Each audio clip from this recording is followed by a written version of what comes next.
ಶ್ರೀಮದಾನಂದತೀರ್ಥ ಭಗವತ್ಪಾದಾಚಾರ್ಯ ಗುರುಭ್ಯೋ ನಮಃ. ಹರಿ ಓಂ.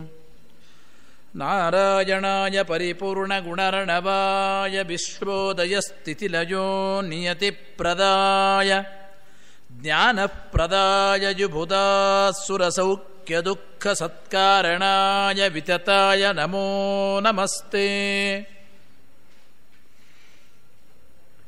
ಯೋಂತಃ ಪ್ರವಿಶ್ಯ ಮಮ ವಾಚಮಿಮಂ ಪ್ರಸುಪ್ತಾಂ ಸಂಜೀವಯತ್ಯಖಿಲಶಕ್ತಿಧರಸ್ವಧಾಮ್ನ ಅನ್ಯಾಂಶ್ಚ ಹಸ್ತಚರಣಶ್ರವಣತ್ವಗಾದೀನ್ ಪ್ರಾಣನ್ನಮೋ ಭಗವತೆ ಪುರುಷಾಯ ತುಭ್ಯಂ.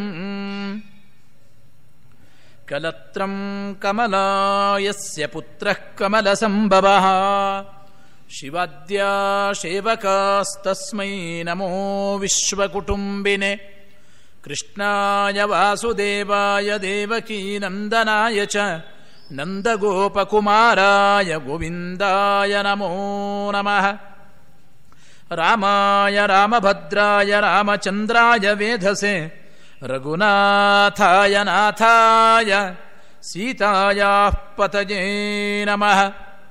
ವಂದೇ ವಿಷ್ಣುಂ ನಮಾಮಿ ಶ್ರಿಯಮಥ ಚ ಭುವಂ ಬ್ರಹ್ಮ ವಾಯೂ ಚ ವಂದೇ ಗಾಯತ್ರೀಂ ಭಾರತೀಂ ತಾಮಪಿ ಗರುಡಮನಂ ತಂ ಭಜೆ ರುದ್ರದೇವಂ.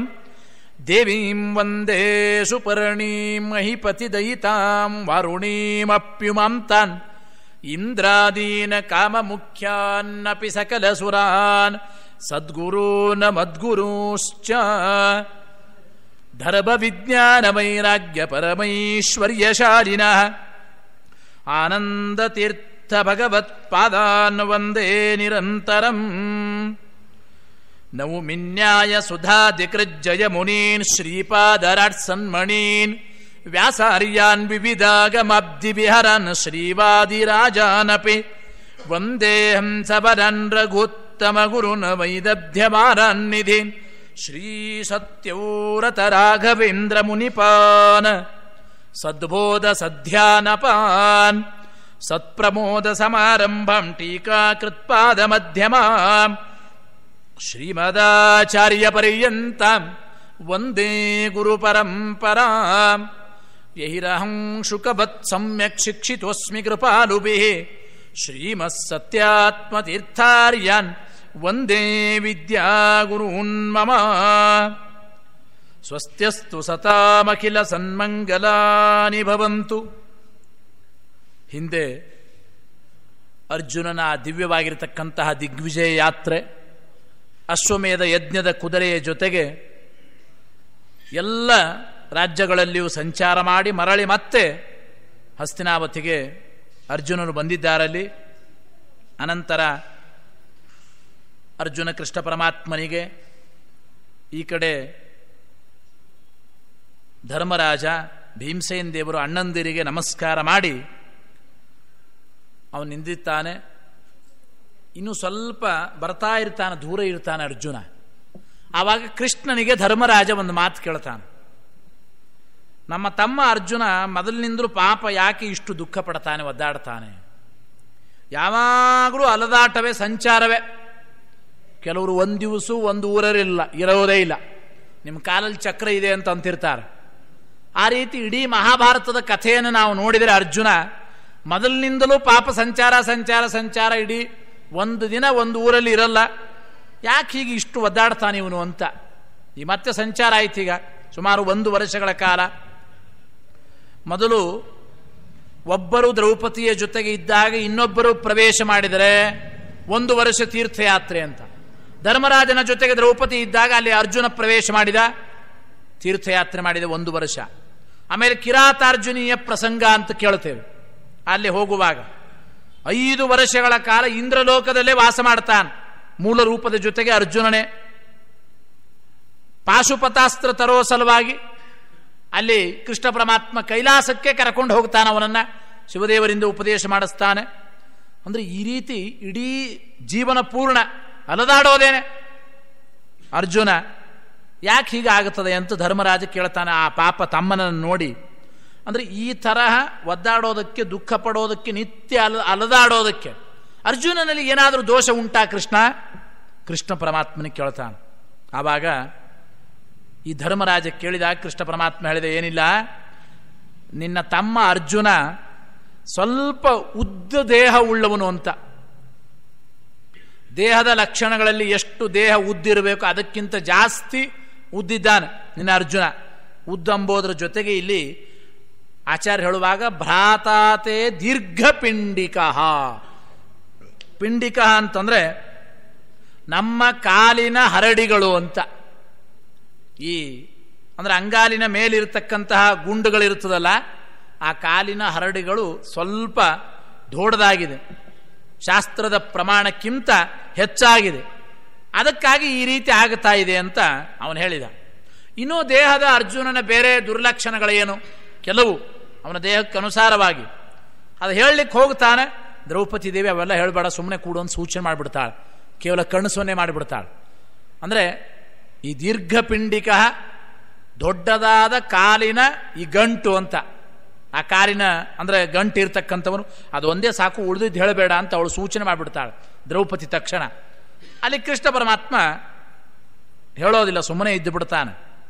ಅಲ್ಲಿ ತಿಳಿಯುವಾಗಂತಾರೆ ಯಾತಕ್ಕೆ ಅಂದರೆ ಲಕ್ಷಣಶಾಸ್ತ್ರಕ್ಕೆ ದೇಹದ ಯಾವುದೇ ಒಂದು ಸರಿಯಾದ ಲಕ್ಷಣಶಾಸ್ತ್ರವನ್ನು ಅರ್ಥ ಮಾಡಿಕೊಳ್ಬೇಕಾದ್ರೆ ಮುಖ್ಯವಾಗಿ ಕೆಲವೇ ಅಧಿಕಾರಿಗಳು ಅಂತೂ ಶಾಸ್ತ್ರದಲ್ಲಿ ಹೇಳ್ತಾರೆ ಅಂತ.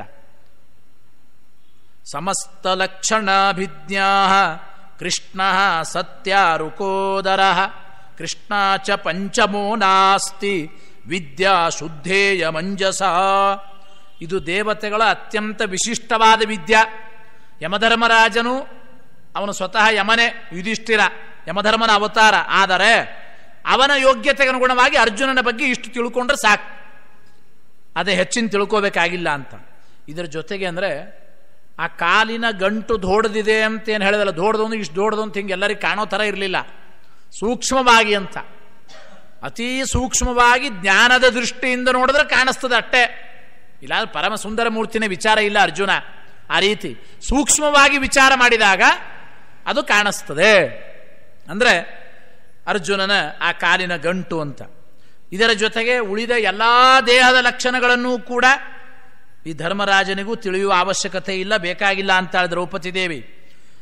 ಪ್ರತಿಯೊಬ್ಬ ಜೀವರ ಸರಿಯಾದ ದೇಹದ ಲಕ್ಷಣಗಳನ್ನು ತಿಳಿಯುವ ವ್ಯಕ್ತಿಗಳು ಅಂದ್ರೆ, ಯಾಕಂದ್ರೆ ವಾಯುದೇವರ ದೇಹಕ್ಕೆ 32 ಲಕ್ಷಣಗಳಿವೆ, ಈ ಸಲ್ಲಕ್ಷಣಗಳು. ಜೊತೆಗೆ ಉಳಿದವರಿಗೆಲ್ಲ ರುದ್ರಾದಿಗಳನ್ನು ಹಿಡಿದುಕೊಂಡು ಪುಷ್ಕರನವರೆಗೂ ಇರತಕ್ಕಂಥ ದೇವತೆಗಳಿಗೆ ಸಲ್ಲಕ್ಷಣಗಳು ದುರ್ಲಕ್ಷಣಗಳು ಅಂತ ಕೇಳ್ತೇವೆ. ದೋಷಗಳು ಇರುತ್ತದೆ, ಗುಣಗಳು ಇರುತ್ತದೆ. ಆ ಗುಣದೋಷಗಳ ಪರಿಪೂರ್ಣ ಜ್ಞಾನ 4 ಜನಕ್ಕೆ ಅಂತ ಶಾಸ್ತ್ರ ಹೇಳ್ತದೆ. ಮೊದಲನೆಯದ್ದು ಕೃಷ್ಣ ಪರಮಾತ್ಮ, ಎರಡನೆಯದ್ದು ಸತ್ಯಭಾಮಾದೇವಿಯರು, ಅವಳ ಜೊತೆಗೆ ರುಕ್ಮಿಣಿಯನ್ನು ಸ್ವೀಕಾರ ಮಾಡಬೇಕು ಅಂತ ವ್ಯಾಖ್ಯಾನಕಾರ ಹೇಳ್ತಾರೆ. ರುಕೋದರಹ 3ನೇ ನಂಬರ್ ಭೀಮಸೇನ್ ದೇವರು, 4ನೇದವಳು ಕೃಷ್ಣಾಚ, ಕೃಷ್ಣ ದ್ರೌಪದಿ ದೇವಿ. 4 ಜನ ಪ್ರತಿಯೊಬ್ಬ ಜೀವರಾಶಿಗಳ ದೇಹದ ಸರಿಯಾದ ಲಕ್ಷಣಗಳನ್ನು ದುರ್ಲಕ್ಷಣಗಳನ್ನು ತಿಳ್ಕೊಳ್ಳೋದವ್ರಲ್ಲಿ. ಕೃಷ್ಣಾಚ ಪಂಚಮೋ ನಾಸ್ತಿ, 5ನೇ ವ್ಯಕ್ತಿನೇ ಇಲ್ಲ ಅಂತ. ಆ ರೀತಿ ಹೇಳುವಾಗ ಸರಿಯಾಗಿ ನಾವು ಚಿಂತನೆ ಮಾಡಬೇಕು ಅಂತ ಹೇಳ್ತಾರೆ. ಅದನ್ನು ಕೃಷ್ಣನನ್ನು ಅಂದರೆ ತಡೀತಾ ಇದೆ, ಯೋಗ್ಯತೆಗೆ ಮೀರಿ ಉಪದೇಶ ಮಾಡೋ ಹಾಗಿಲ್ಲ, ಅವನವನ ಯೋಗ್ಯತೆಗೆ ತಕ್ಕಂತೆ ಉಪದೇಶ ಮಾಡಬೇಕು ಅಂತೂ ಆ ದ್ರೌಪದಿ ಹೇಳಿದ ಮೇಲೆ ದ್ರೌಪದಿ ಮೇಲಿನ ಪ್ರೀತಿಯಿಂದ ಕೃಷ್ಣ ಪರಮಾತ್ಮ ಹೇಳಲಿಲ್ಲ. ಆದರೆ ಮಹಾಭಾರತದಲ್ಲಿ ವೇದವ್ಯಾಸರು ಅವರು ಕೆಲವೊಂದನ್ನು ಹೇಳ್ತಾರೆ. ಅರ್ಜುನನಲ್ಲಿ ಇರತಕ್ಕಂತಹ ಇನ್ನು ಬೇರೆ ದೇಹದ ದೋಷಗಳು ಏನೇನು, ಉದರಸ್ಯ ಕಿಂಚಿದಾಧಿಕ್ಯಂ ಋಷಣಾಧಿಕ್ಯಮೇವಚ, ಹೊಟ್ಟೆ ಸ್ವಲ್ಪ ದೊಡ್ಡದಿದೆ ಅಂತ. ದೊಡ್ಡದನ್ನು ಪೂರ್ತಿ ಡುಮ್ ಹೊಟ್ಟೆ ಅನ್ಕೋಬೇಡ್ರಿ, ಅದು ಗೊತ್ತೇ ಆಗಲ್ಲ, ನಮ್ಮಂಥವ್ರಿಗಂತೂ ವಿಚಾರವೇ ಇಲ್ಲ. ಅದು ದೇವತೆಗಳ ಜ್ಞಾನಕ್ಕೆ ಹೇಳದಲ್ಲ. ಕೃಷ್ಣ ಪರಮಾತ್ಮ, ಸತ್ಯಭಾಮೆಯರು, ಭೀಮಸೇನ್ ದೇವರು, ದ್ರೌಪದಿ ದೇವರು 4 ಜನಕ್ಕೆ ಗೊತ್ತಾಗುವ ಒಂದು ಒಳಗಿನ ಸಣ್ಣ ದೋಷ ಅಷ್ಟೇ. ಧರ್ಮರಾಜನಿಗೆ ಗೊತ್ತಾಗೋದಿಲ್ಲ ಅಂದರೆ ಇನ್ನು ಬೇರೆಯವರಿಗೇನು ಗೊತ್ತಾಗುತ್ತೆ. ಆದ್ದರಿಂದ ಅಷ್ಟು ಅದನ್ನು ಸರಿಯಾಗಿ ತಿಳಿಯಬೇಕು ನಾವು. ಹೊಟ್ಟೆ ಸ್ವಲ್ಪ ಕಿಂಚಿತ್ತು ದೊಡ್ಡದಿದೆ ಅಂದರೆ ದೇಹದ 32 ಸಲ್ಲಕ್ಷಣಗಳಲ್ಲಿ ಹೇಳಿದ್ದರಕ್ಕಿಂತಲೂ ಹೊಟ್ಟೆ ಎಷ್ಟು ಇರಬೇಕು ಅದಕ್ಕಿಂತಲೂ ಸ್ವಲ್ಪ ದೊಡ್ಡದಿದೆ. ಉದರಸ್ಯ ಕಿಂಚಿದಾಧಿಕ್ಯಂ, ಋಷಣವೂ ದೊಡ್ಡದಿದೆ, ಋಷಣಾಧಿಕ್ಯಮೇವಚ ಸವ್ಯಬಾಹೋಸ್ತತಾಧಿಕ್ಯಂ ಅಲ್ಲಿ ಹೇಳುವಾಗ. ಆಮೇಲೆ ಎಡತೋಳು ಸ್ವಲ್ಪ ಉದ್ದಕ್ಕಿದೆ ಅಂತೆ. ಈ ರೀತಿ ದೇಹದ ಕೆಲವು ದೋಷಗಳು ಇರೋದ್ರಿಂದ ನಿಮ್ಮ ತಮ್ಮ ಯಾವಾಗಲೂ ಅಡ್ಡಾಡ್ತಾನೆ. ಆ ರೀತಿ ಸೂಕ್ಷ್ಮ ವ್ಯಕ್ತಿಗಳಿಗೆ ಮಾತ್ರ ಅಂದರೆ ಗೊತ್ತಾಗತಕ್ಕಂಥದ್ದು ಒಂದು ಸ್ಪಷ್ಟಪಡಿಸ್ತಾರೆ. ಪರಶುಕ್ಲತ್ರಯರು, ಆ ಪರಶುಕ್ಲತ್ರಯರಿಗೆ ಯಾವ ದೇಹದ ದೋಷಗಳು ದುರ್ಲಕ್ಷಣಗಳು ಸರ್ವಥಾ ಇರೋದಿಲ್ಲ ಅಂತ. ವಿಚಿತ್ರ ಅಂದರೆ ಶಾಸ್ತ್ರದಲ್ಲಿ ನೀವು ಪುರಾಣಗಳಲ್ಲಿ ಪರಶುಕ್ಲತ್ರಯರು ಅಂತ ಕೇಳ್ತೀವಿ. ಪರಶುಕ್ಲತ್ರಯರು ಅಂದರೆ ಅತ್ಯಂತ ಶುದ್ಧರಾದವರು, ದೋಷ ಇಲ್ಲದೇ ಇರತಕ್ಕಂಥವ್ರು, ಭಗವಂತನಲ್ಲಿ ಎಂದೂ ಸಂದೇಹ ಪಡದೇ ಇರತಕ್ಕಂಥವರು ಅಂತ ಅರ್ಥ. ಅದಕ್ಕೆ ಆ ಶಬ್ದ ನೋಡಿದ್ರೆ 3 ಜನ ಅಂತ ಅನಿಸ್ತದೆ ಪರಶುಕ್ಲತ್ರಯರು ಅಂದರೆ. ಅಂದ್ರೆ ಅಭಿಪ್ರಾಯ ಏನು ಗೊತ್ತಾ, ಅಲ್ಲಿ 3 ಜನ ಅಲ್ಲ, ನಿಜವಾಗ್ಲೂ ಯೋಚನೆ ಮಾಡಿದರೆ ಅದು 5 ಜನ ಒಟ್ಟು, 3ರ ಗುಂಪು ಅಂತ ಯೋಚನೆ ಮಾಡಿ ಅಂತ ಹೇಳಿ ಸರಿಯಾಗಿ. ಪರಶುಕ್ಲತ್ರಯರು ಅಂದರೆ ಮೊದಲನೇದ್ದು ಮಹಾಲಕ್ಷ್ಮಿ, ಎರಡನೇದ್ದು ಬ್ರಹ್ಮವಾಯುಗಳು, ಮೂರನೇದ್ದು ಸರಸ್ವತಿ ಭಾರತೀಯರು. ಈ 5 ಜನರಿಗೆ ಪರಶುಕ್ಲತ್ರಯರು ಅಂತ ಕರೆದದ್ದು ಶಾಸ್ತ್ರದಲ್ಲಿ. ಈ 5 ಜನರನ್ನು ಬಿಟ್ಟು, ಈ 5 ಜನರಿಗೆ ದೇಹದ ಯಾವ ದೋಷಗಳು ದುರ್ಲಕ್ಷಣಗಳು ಇರೋದಿಲ್ಲ. ಮೂಲ ರೂಪದಲ್ಲಿಯೂ ಸರಿಯೇ, ಅವತಾರ ಮಾಡಿದಾಗಲೂ ಸರಿ. ಇನ್ನು ಉಳಿದವರ ನಂತರದಲ್ಲಿ ರುದ್ರ ಇಂದ್ರಾದಿ ಸಕಲ ದೇವತೆಗಳಿಗೂ ಕೂಡ ಸ್ವರೂಪದಲ್ಲಿ ಅಥವಾ ಅವತಾರ ಮಾಡಿದಾಗಂತೂ ಸರಿಯೇ ಸರಿನೇ ಕಿಂಚಿತ್ ದೋಷಗಳು ಉಂಟು ಎಂಬುದನ್ನು ಸ್ಪಷ್ಟಪಡಿಸ್ತಾರೆ.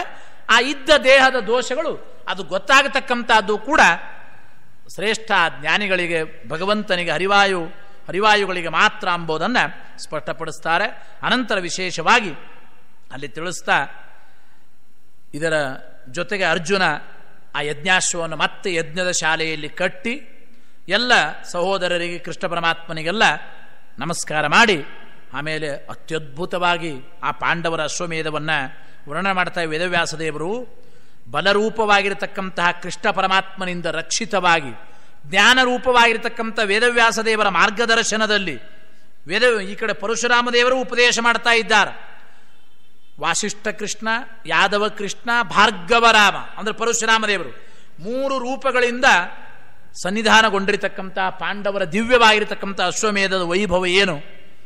ಒಬ್ಬ ಭಗವಂತನ ರೂಪ ಇದ್ದರೇನೆ ಅತ್ಯದ್ಭುತ. ಅದರಲ್ಲಿಯೂ ಕೂಡ ಜಾಗ್ರತ್ ಕಾಲ, ಸುಷುಪ್ತಿ ಕಾಲ, ಸ್ವಪ್ನಾವಸ್ಥೆ ಅಂತ ಏನು ಹೇಳ್ತೇವಲ್ಲ, ಆ ರೀತಿ 3 ಕಾಲಕ್ಕೆ ನಿಯಾಮಕವಾಗಿರುವಂತೆ ಆ 3 ರೂಪದ ಭಗವಂತ ಆ ಪಾಂಡವರ ದಿವ್ಯವಾದ ಅಶ್ವಮೇಧ ಯಾಗದಲ್ಲಿ ಸ್ವತಃ ಇದ್ದು ಎಲ್ಲರಿಗೂ ಕೂಡ ಸಾಕಷ್ಟು ವಾಕ್ಯಾರ್ಥಗಳು ನಡೆಯುತ್ತದೆ. ಬರೇ ಹೋಮ ಹವನ, ಹೊಗೆ ಎಬ್ಬಿಸೋದು, ಊಟ ಗಲಾಟೆ ಇಷ್ಟೇ ಅಲ್ಲ. ಬಂದ ಪ್ರತಿಯೊಬ್ಬ ಜಿಜ್ಞಾಸುಗಳ ತತ್ವ ಜಿಜ್ಞಾಸೆಗೆ ಯಾರ್ಯಾರು ಏನೇನು ಯುಕ್ತವಾದ ಪ್ರಶ್ನೆ ಇರುತ್ತದೆ, ಪ್ರತಿಯೊಬ್ಬರ ಪ್ರಶ್ನೆಗೂ ಉತ್ತರ ಕೊಡ್ತಾರಂತ. 3 ರೂಪದಿಂದ ಭಗವಂತ ಇದ್ದಾನೆ ಪಾಂಡವರ ಅಶ್ವಮೇಧ ಯಾಗದಲ್ಲಿ ಅಂತ ತಿಳಿಸ್ತಾರೆ. ಅನೇಕ ವಾದಕತೆಗಳು. ಈ ಕಡೆ ಗಂಧರ್ವರೆಲ್ಲ ನರ್ತನ ಮಾಡ್ತಾ ಇದ್ದಾರೆ, ವಿಶೇಷವಾಗಿ ಕೆಲವರೆಲ್ಲ ಹಾಡ್ತಾ ಇದ್ದಾರೆ, ದೇವತೆಗಳು ಕೊಂಡಾಡ್ತಾ ಇದ್ದಾರೆ. ಅದ್ಭುತವಾಗಿರ್ತಕ್ಕಂಥ ಅಶ್ವಮೇಧ ಯಾಗ ಅಂತ ಕರೀತಾರೆ. ಅಶ್ವಮೇಧ ಅಂತಂದ್ರೇನೆ ಎಲ್ಲ ಯಾಗಗಳಲ್ಲಿ ಶ್ರೇಷ್ಠವಾಗಿರ್ತಕ್ಕಂಥದ್ದು ಅಂತ ಕೇಳ್ತೇವೆ. ಹೇಳುವಾಗ ಬ್ರಾಹ್ಮಣೋ ದ್ವಿಪದಾಂ ಶ್ರೇಷ್ಠ, ಜ್ಯೋತಿಶ್ರೇಷ್ಠೋ ದಿವಾಕರ, ಅಶ್ವಮೇಧ ಕ್ರತುಶ್ರೇಷ್ಠ, ದೇವಶ್ರೇಷ್ಠಸ್ತು ಮಾರುತಿ. 4 ಶ್ರೇಷ್ಠ ಪದಾರ್ಥಗಳಲ್ಲಿ ಒಂದು ಲೆಕ್ಕ ಮಾಡ್ತಾರೆ. ಮೊದಲನೇದಾಗಿ 2 ಕಾಲಿನ ಪ್ರಾಣಿಗಳಲ್ಲಿ ಬ್ರಾಹ್ಮಣರು ಶ್ರೇಷ್ಠ ಅಂತ, ಭೂಸುರರು ಅಂತ ಕರೆದದ್ದವರನ್ನು. ಭಗವಂತನ ದಿವ್ಯ ಸನ್ನಿಧಾನ, ಭಗವಂತನ ಛಲಪ್ರತಿಮೆ ಇದ್ದ ಹಾಗೆ ಅಂತ ಬ್ರಾಹ್ಮಣ್ಯ ಉಳಿಸಿಕೊಂಡವರಿಗೆ. ಆದ್ದರಿಂದ ಬ್ರಾಹ್ಮಣರಲ್ಲಿ ಶ್ರೇಷ್ಠ ಅಂದರೆ 2 ಕಾಲಿನ ಪ್ರಾಣಿಗಳು ಶ್ರೇಷ್ಠ ಅಂದರೆ ಆ ಶ್ರೇಷ್ಠವಾದ ಬ್ರಹ್ಮ ತೇಜಸ್ಸಿನ ಸಂಪಾದನೆ ಮಾಡ್ತಾ ಇದ್ರೆ. ಜ್ಯೋತಿರ್ಮಂಡಲದಲ್ಲಿ ಪ್ರಕಾಶಮಯವಾದ ಪದಾರ್ಥಗಳಲ್ಲಿ ಸೂರ್ಯನೇ ಅತ್ಯಂತ ಶ್ರೇಷ್ಠ, ಯಜ್ಞಗಳಲ್ಲಿ ಅಶ್ವಮೇಧ ಶ್ರೇಷ್ಠ, ದೇವತೆಗಳಲ್ಲಿ ವಾಯುದೇವರೇ ಶ್ರೇಷ್ಠ. ದೇವಶ್ರೇಷ್ಠಸ್ತು ಮಾರುತಃ, ಜೀವೋತ್ತಮರಾಗಿರ್ತಕ್ಕಂಥ ವಾಯುದೇವರು ನಮ್ಮ ಮಾತನ್ನು ತಿಳಿಸ್ತಾರೆ. ಅದ್ಭುತವಾಗಿರ್ತಕ್ಕಂತಹ ಅಲ್ಲಿ ಹೇಳ್ತಾರೆ, ಒಂದು ವ್ಯಕ್ತಿಗೆ ಈ ಪ್ರಶ್ನೆ ಕೇಳದೆ ಉತ್ತರ ಸಿಕ್ಕಿಲ್ಲ ಎಂಬ ಮಾತೇ ಇಲ್ಲ ಅಂತ ಆ ರೀತಿ ವರ್ಣನೆ ಮಾಡ್ತಾರೆ. ದಿನೇ ದಿನೇ ತತ್ರ ಮಹಾನ್ನ ಪರ್ವತಃ ಸಭಕ್ಷ ಸಾರ ರಸವಂತ ಊರ್ಜಿತಾ. ದೊಡ್ಡ ದೊಡ್ಡ ದೊಡ್ಡ ಮಹಾ ಅಂದರೆ ಅನ್ನದ ಪರ್ವತಗಳಂತೆ ಅಷ್ಟು ಕೋಟ್ಯಾವಧಿ ಭಕ್ತರು ಪಾಂಡವರ ಅಶ್ವಮೇಧ ಯಾಗದಲ್ಲಿ ಭಾಗವಹಿಸಿರ್ತಕ್ಕಂಥವರು ಅಂತಾರೆ. ಅಂದರೆ ಲಕ್ಷಾವಧಿ ಭಕ್ತರು ಊಟ ಆಗದ ರಾಜಸೂಯ ಯಾಗದಲ್ಲಿ ಬರ್ತದೆ. 1,00,000 ಜನರ ಗಂಟೆ, 1,00,000 ಜನರು ಊಟ ಆಯಿತು, 1 ಗಂಟೆ ಹೊಡಿಬೇಕಂತ. ಆ ರೀತಿ 1 ಗಂಟೆ ಹೊಡೆದ್ರೆ 1,00,000 ಜನ ಊಟ ಆಯಿತು ಅಂತ ಅರ್ಥ. ಆ ತರಹ ಗಂಟೆಗಳು ಪೂರ್ಣಾಹುತಿ ಆದ ಮೇಲೆ ರಾತ್ರಿವರೆಗೂ ಹೊಡೀತಾನೆ ಇತ್ತಂತೆ. ಅಂದರೆ ಲಕ್ಷಾವಧಿ ಅನ್ನದಾನ ನಡೀತಾನೆ ಇತ್ತು ಅಂತ ವರ್ಣನೆ ಮಾಡ್ತಾರೆ ಮಹಾಭಾರತದಲ್ಲಿ. ಇಲ್ಲಿಯೂ ಕೂಡ ಪಾಂಡವರ ಅಶ್ವಮೇಧ ಯಾಗದಲ್ಲಿ ಹಾಗೆ ಹೇಳ್ತಾರೆ. ಸಭಕ್ಷ ಸಾರ ರಸವಂತ ಊರ್ಜಿತ, ಅತ್ಯಂತ ರುಚಿಕರವಾಗಿರತಕ್ಕಂಥ ಭಕ್ಷ್ಯಗಳು. ಆ ರೀತಿ ಅನೇಕ ರಸ ತುಂಬಿದ ಮಾವಿನ ಹಣ್ಣಿನ ಸ್ವೀಕರಣೆ ಮೊದಲಾದ ಎಲ್ಲ ಜೇನುತುಪ್ಪದ ಮಡುಗಳು ಅಂತ ಹೇಳ್ತಾರೆ. ಆ ರಸಾಯನದ ನದಿಗಳು ಹರಿಯುತ್ತಾ ಇದೆ ಅಂತ ಅಷ್ಟು ಸಮೃದ್ಧವಾಗಿ ಮಾಡಿದ್ರು. ಲಕ್ಷಾವಧಿ ಜನ ಎಂಬ ಅಭಿಪ್ರಾಯದಲ್ಲಿ ಸ್ಪಷ್ಟಪಡಿಸ್ತಾ ಇದ್ದಾರೆ. ಅಂದರೆ 5 ಜನ ಪಾಂಡವರು ಸೇರಿ ಮಾಡಿರತಕ್ಕಂಥ ಅಶ್ವಮೇಧ. ಸಾಮಾನ್ಯವಾಗಿ ನಾ ಹೇಳಿದೆ, ಒಂದು ಅಶ್ವಮೇಧ ಆಗಬೇಕಾದ್ರೆ 3 ವರ್ಷ ಲೆಕ್ಕ. 1 ವರ್ಷ ಕುದುರೆಗೆ ಬಿಟ್ಟು, ಆ ರೀತಿ ಯಾರೂ ಕುದುರೆ ಕಟ್ಟಿದ ಇದ್ದ ಮೇಲೆ, ಕುದುರೆ ಮತ್ತೆ ತಮ್ಮ ವಶವಾದ ಮೇಲೆ, ಅನಂತರ ವಿಶಿಷ್ಟವಾಗಿ 2 ವರ್ಷಗಳ ಕಾಲ ಅನೇಕ ಹೋಮಗಳ ಜೊತೆಗೆ ಶಾಸ್ತ್ರೋಕ್ತವಾಗಿ ಮಾಡಬೇಕಾದ್ರೆ 1 ಅಶ್ವಮೇಧ ಯಾಗಕ್ಕೆ ಒಟ್ಟು 3 ವರ್ಷ ಲೆಕ್ಕ. ಆ ರೀತಿ ಮಾಡಿದ್ದ ಎಷ್ಟು ಜನ ಈಗ? 5 ಜನ, 5 ಕುಂಡದಲ್ಲಿ ಅಂತ. ಆ ರೀತಿ 5 ಜನ. ಅಲ್ಲೊಂದು ಲೆಕ್ಕ ಹೇಳ್ತಾರೆ, ಈ 3 ವರ್ಷದ ಅಶ್ವಮೇಧ ಯಾಗ 15 ವರ್ಷಗಳ ಕಾಲ ಮಾರ್ಪಾಡು ಮಾಡ್ತಾ ಇದ್ದಾರೆ ವೇದವ್ಯಾಸದೇವರು. ಅಂದ್ರೆ ಅಭಿಪ್ರಾಯ ಅರ್ಥ ಹೆಂಗೆ ಗೊತ್ತಾ? 3 ಇಂಟು ಅಲ್ಲಿ 5 ಇಂಟು 3, 5 ಜನ ಪಂಚಪಾಂಡವರು 3 ವರ್ಷದ ಅಶ್ವಮೇಧ ಯಾಗ ಅಂತಂದ್ರೆ, ಒಂದು ಯಾಗಕ್ಕೆ 3 ವರ್ಷ ಅಂದ್ರೆ 5 ಜನ ಸೇರಿ ಮಾಡಿದ್ದೀಗ ಒಟ್ಟು 15 ವರ್ಷದ ಅಶ್ವಮೇಧ ಯಾಗ ಅಂತ ಲೆಕ್ಕದ ಪ್ರಕಾರ. ಮಾಡಿದ್ದು 3 ವರ್ಷನೇ. ಆ ರೀತಿ ಅಲ್ಲಿ ಸ್ಪಷ್ಟಪಡಿಸುವಾಗ 5 ಅಶ್ವಮೇಧ ಯಾಗ ಅಂದರೆ 15 ವರ್ಷಗಳ ಕಾಲ ನಡೀತಾ ಇದೆ ಎಂಬ ಅರ್ಥದಲ್ಲಿ ಸ್ಪಷ್ಟವಾಗಿ ಹೇಳ್ತಾ ಇದ್ದಾರೆ. ಇದರ ಜೊತೆಗೆ ಕೇವಲ ಹೋಮ ಹವನ ಆಯಿತು, ಏನೋ ಊಟಕ್ಕೆ ಬಂದರೂ ಬರೀ ದಕ್ಷಿಣೆ ತಾಂಬೂಲ ಇಷ್ಟೇ ಅಲ್ಲ. ಆ ಪ್ರಾಚೀನ ಕಾಲದ ಯಜ್ಞಯಾಗ ಅಂದರೆ ಅಲ್ಲಿ ಹೇಳ್ತಾರೆ, ಹೋತೃಗಳಿಗೆ, ಪುರೋಹಿತರಿಗೆ, ಈ ಅಧ್ವರಿಯು, ಋತ್ವಿಕರು ಅಂದರೆ ಸರ್ವಸ್ವ ಸಮರ್ಪಣೆ ಅಂತ ಕರೀತಾರೆ. ಸರ್ವದಾನ ಅಂದರೆ ತಾವೇನು ಆಳ್ತಾ ಇರ್ತಾರೆ, ಇಡೀ ಸಮಸ್ತ ಭೂಮಂಡಲವನ್ನೆಲ್ಲ ಭಗವಂತನಿಗೆ ಧಾರೆ ಎರೆಯುತ್ತಾರೆ. ಆಚಾರ್ಯ ಒಂದು ಮಾತು ತಿಳಿಸ್ತಾರೆ, ಯಜ್ಞಾವಸಾನೆ ನಿಖಿಲಾಶ್ಚ ಪಾಂಡವ ಕೃಷ್ಣ ಚ ಪೃಥ್ವೀಮಖಿಲಾಂ ಸವಿತ್ತ ಮಾಂಗಲ್ಯ ಮಾತ್ರಂ ದಯಿತಾ ಶರೀರೆ ನಿಧಾಯ ಸರ್ವಾಭರಣಾನಿ ಚೈವ. ಹೆಂಡತಿಯ ಕೊರಳಿನಲ್ಲಿ, ದ್ರೌಪದಿಯ ಕೊರಳಿನಲ್ಲಿರ್ತಕ್ಕಂಥ ಮಾಂಗಲ್ಯವನ್ನು ಬಿಟ್ಟು ಇನ್ನು ಸರ್ವಸ್ವ ದೇವರಿಗೆ ಸಮರ್ಪಣೆ ಮಾಡಿದ್ದಾರೆ. ಬ್ರಾಹ್ಮಣರಿಗೆ ದಾನ ಮಾಡೋದಕ್ಕಾಗಿ ತಾವು ಗಳಿಸಿದ ಸಂಪತ್ತು, ಇಡೀ ಕುರುವಂಶದ ಸಂಪತ್ತು ಎಲ್ಲವನ್ನ ಹೆಂಡತಿಯ ಮಾಂಗಲ್ಯ ಮಾತ್ರಂ ದಯಿತಾ ಶರೀರೆ. ತಾತ್ಪರ್ಯದಲ್ಲಿ ಆಚಾರ್ಯ ಮಾತು ತಿಳಿಸುವಾಗ ಇದನ್ನು ನಾವು ಸರಿಯಾಗಿ ಚಿಂತನೆ ಮಾಡಬೇಕಲ್ಲಿ ಹೇಳುವಾಗ ಅಂತಾರೆ, ತಥೋ ಯುಧಿಷ್ಠಿರ ಪ್ರಾದಾತ್ ಬ್ರಾಹ್ಮಣೇಭ್ಯ ಯಥಾವಿಧಿ ಕೋಟಿ ಸಹಸ್ರಂ ನಿಷ್ಕಾಣಂ ವ್ಯಾಸಾಯತು ವಸುಂಧರ. ಸಣ್ಣ ಋತ್ವಿಕನನ್ನು ಹಿಡಿದುಕೊಂಡು ಪ್ರತಿಯೊಬ್ಬ ಆ ಬ್ರಾಹ್ಮಣರ ಯೋಗ್ಯತೆಗೆ ಅನುಗುಣವಾಗಿ, ವೇದವ್ಯಾಸರೇ ಪ್ರಧಾನ ಅಧ್ವರಿಗಳು, ಆ ವೇದವ್ಯಾಸರಿಗೆ ಇಡೀ ಪೃಥ್ವಿಯನ್ನೇ ಸಮರ್ಪಣೆ ಮಾಡಿದ್ದಾರೆ. ಎಲ್ಲವೂ ದೇವರದೇ ತಾನೆ, ಆದರೆ ಹೆಂಡತಿ ಕೊರಳಲ್ಲಿ ಮಾಂಗಲ್ಯ ಮಾತ್ರ ಬಿಟ್ಟು ಅಂತ. ಆದರೆ ಇದರಿಂದ ಯೋಚನೆ ಮಾಡಿ, ಮಾಂಗಲ್ಯ ಧಾರಣ ಆದ ಮೇಲೆ ಅವಳ ಹೆಂಡತಿ ಅಂತ ಕರೆಸಿಕೊಳ್ತಾಳೆ. ಇನ್ನೊಂದು ಮದುವೆ ಆಗಲಿಕ್ಕೆ ಅವಕಾಶ ಇಲ್ಲ. ಆಮೇಲೆ ನಿಶ್ಚಿತಾರ್ಥ ಆದರೂ ಅಡ್ಡಿ ಇಲ್ಲ, ಅದು ಕ್ಯಾನ್ಸಲ್ ಆಗಿ ಇನ್ನೊಂದು ಮದುವೆ ಆಗಬಹುದು. ಆ ರೀತಿ ಪುಣ್ಯಾವಚನ ಆಗಿರ್ತ ಅನ್ಕೊಳ್ರಿ, ದೇವರ ಸಮಾರಾಧನೆ ಆಯಿತು. ಆ ರೀತಿ ಅಂತಃಪಟ ಆದರೂ ಅಡ್ಡಿ ಇಲ್ಲ. ಈ ಮದುವೆಯಲ್ಲಿ ಯಾವುದು ಮುಹೂರ್ತ ಅಂತ ಈಗ ಪ್ರಸಿದ್ಧ ಇರತಕ್ಕಂಥದ್ದು ಅಂತಃಪಟ ಮುಹೂರ್ತ, ಅಕ್ಷತಾರೋಪಣ ಅಂತ ಕರೀತೇವೆ. ಪ್ರಧಾನ ಮುಹೂರ್ತ ಮದುವೆಯಲ್ಲಿ ಮಾಂಗಲ್ಯ ಧಾರಣ, ಬ್ರಾಹ್ಮಣರಿಂದ ಮುಟ್ಟಿಸಿ ಮಾಂಗಲ್ಯ ಧಾರಣ ಆಯಿತು ಅಂದರೆ ಅದು ಆ ಸತಿಪತಿಯಲ್ಲಿ ಬರತಕ್ಕಂತಹ ಆ ದಾಂಪತ್ಯ ಜೀವನ. ಆಮೇಲೆ ಸರ್ವಥಾ ಮದುವೆ ಕ್ಯಾನ್ಸಲ್ ಆದರೂ ಅದು ಕ್ಯಾನ್ಸಲ್ ಪ್ರಶ್ನೆಯಲ್ಲಿ ಮದುವೆ ಆದಾಗೇನೆ ಮಾಂಗಲ್ಯ ಧಾರಣ ಆದಮೇಲೆ. ಆ ರೀತಿ ಅದನ್ನು ತಿಳಿಸ್ತಾರೆ. ಅಂದರೆ ಆ ಹೆಂಡತಿಯ ಕೊರಳಲ್ಲಿ ಮಾಂಗಲ್ಯ ಬಿಟ್ಟು ಇನ್ನೆಲ್ಲವನ್ನೂ ಸಮರ್ಪಣೆ ಮಾಡಿದ್ದಾರೆ ಪಾಂಡವರು. ಅಂದರೆ ಮಾಂಗಲ್ಯ ಧಾರಣವೇ ಶ್ರೇಷ್ಠವಾದ ಮುಹೂರ್ತ ಒಂದು ಅರ್ಥದಲ್ಲಿ. ಅದನ್ನು ಸರಿಯಾಗಿ ನಾವು ಚಿಂತನೆ ಮಾಡಬೇಕು.